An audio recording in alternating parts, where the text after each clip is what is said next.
कानून बना करके कोई उसका उपाय करे, ये सभी आप चाइना का पता करें, एक से दो अब दो के बाद क्या स्थिति।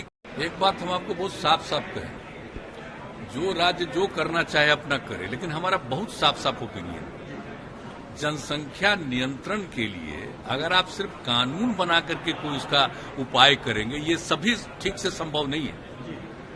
आप जरा चाइना का पता कर लीजिए, 1 से 2 किया, अब 2 के बाद भी क्या हो रहा है, तो आप देख लीजिए स्थिति, कहीं भी किसी देश का हालचाल देख लीजिए।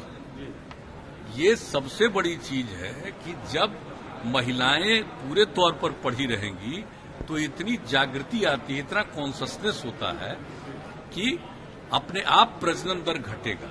और आप तो जान रहे हैं, शुरू से हम लोग इसके लिए काम कर रहे थे, और उसी में जो आपने कहा, जो इसका जो इतना ज्यादा इस पर रिसर्च हुआ, सर्वे किया गया, देखा गया, और देखा गया कि जब पति पत्नी में पत्नी मैट्रिक पास है तो देश भर का एवरेज प्रजनन दर 2 था, और बिहार में भी वही किया गया, तो पता चला 2 ही है।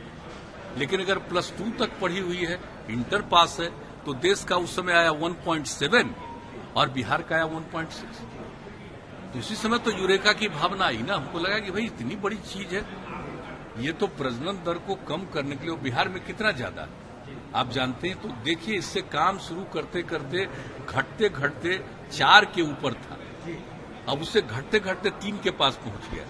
लेकिन ये पूरे तौर पर होगा तो हमको पूरा भरोसा है कि 40 तक, हमको जो लगता है, मेरा अपना व्यक्तिगत जो हम पूरा का पूरा करते हैं कि 2040 तक जरूर ये वृद्धि नहीं रहेगी और उसके बाद घटना शुरू होगी। तो इस तरह से जब बात है तो हम लोग तो इसी पर काम कर रहे हैं। लेकिन बहुत लोग लगता है खाली कानून बना देंगे और उससे हो जाएगा, तो वो तो अपना सोच है, अपना अपना। हम लोगों का सोच बहुत साफ है कि कैसे हम कर सकते हैं प्रजनन दर कम, और इसमें कोई कम्युनिटी का हो, सब पर ही असर पड़ेगा।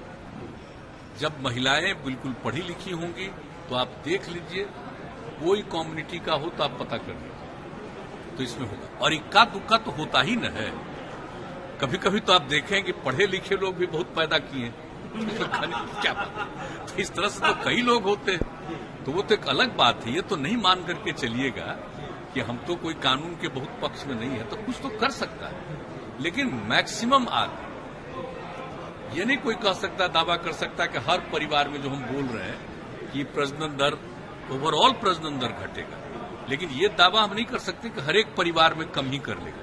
लेकिन कुल मिलाकर के ज्यादा से ज्यादा में कम हो, तो कुल मिलाकर के प्रजनन दर घटेगा।